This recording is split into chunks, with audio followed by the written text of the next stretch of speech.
ఉగ్రవాదాన్ని కూకటి వేళ్లతో పెకిలించి వేయడంలో భారతదేశానికి ఉన్న దృఢ సంకల్పానికి ఆపరేషన్ సింధూర్ నిదర్శనమని రక్షణ మంత్రి రాజ్నాథ్ సింగ్ అన్నారు. పాకిస్తాన్తో ఉద్రిక్తల వేళ భారత సైన్యం ధైర్య సాహసాలతో పాటు సంయమనాన్ని ప్రదర్శించిందని, పాకిస్తాన్లోని అనేక సైనిక స్థావరాలపై దాడి చేసి పహల్గామ్ ఉగ్రదాడికి ధీటైన సమాధానం ఇచ్చిందని చెప్పారు. లక్నోలో వర్చువల్ విధానంలో బ్రహ్మోస్ క్షిపణి తయారీ కేంద్రాన్ని ప్రారంభించిన సందర్భంగా ఆయన మాట్లాడారు. బ్రహ్మోస్ కేవలం ఆయుధం కాదని, ఒక గట్టి సందేశమని అభివర్ణించారు. జాతీయ సాంకేతిక దినోత్సవం రోజున బ్రహ్మోస్ యూనిట్ ప్రారంభించుకోవడంపై ఆయన ఆనందం వ్యక్తం చేశారు. దేశ రక్షణ ఉత్పత్తుల తయారీ కేంద్రంగా ఉత్తరప్రదేశ్ మారిందన్నారు.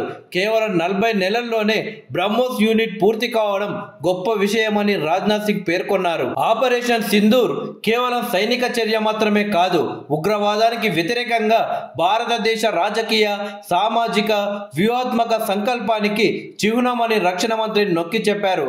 ఆపరేషన్ విజయవంతమైనందున దేశం మొత్తం సైన్యాన్ని, వారి పరాక్రమాన్ని అభినందిస్తుందని అన్నారు.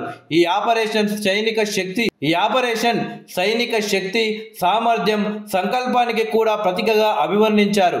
భారతదేశం ఉగ్రవాదానికి వ్యతిరేకంగా గర్జించిన ప్రతిసారి సరిహద్దు అవతల ప్రదేశం ముష్కరులకు, వారి యజమానులకు సురక్షితం కాదని పదే పదే నిరూపిస్తూ వచ్చామని రాజ్నాథ్ సింగ్ చెప్పారు.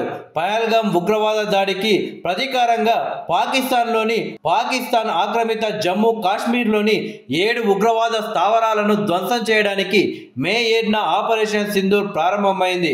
ఆపరేషన్లో భాగంగా భారత సేనలు ఉగ్రవాద స్థావరాలపై దాడి చేసి 100 మందికి పైగా ఉగ్రవాదులను మట్టుబెట్టారు.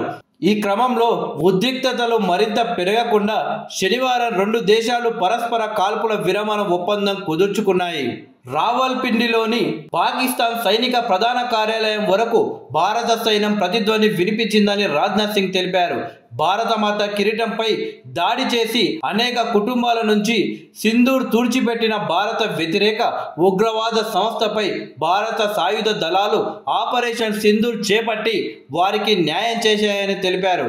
పాకిస్తాన్లోని ఉగ్రవాదుల మౌలిక వసతులను కూల్చివేసేందుకే భారత సేనలు ఆపరేషన్ సింధూర్ను ప్రారంభించాయి.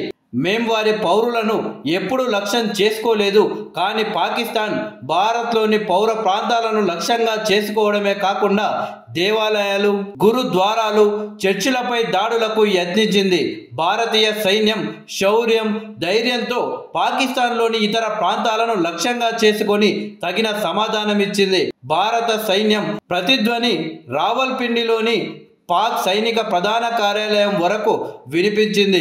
ఉగ్రవాదాన్ని ఎట్టి పరిస్థితిలో సహించేది లేదు, ఇది నయా భారత్ అని, సరిహద్దుకు ఇరువైపులా ఉన్న ఉగ్రవాదంపై ప్రభావవంతమైన చర్యలు తీసుకుంటామని మన ప్రధాని మోడీ స్పష్టం చేశారని రాజ్నాథ్ సింగ్ తెలిపారు. పాకిస్తాన్ పై భారత్ చేపట్టిన ఆపరేషన్ సింధూర్లో భారత్ బ్రహ్మోస్ క్షిపణులు ఉపయోగించిందని యూపీ సీఎం యోగి ఆదిత్యనాథ్ వెల్లడించారు.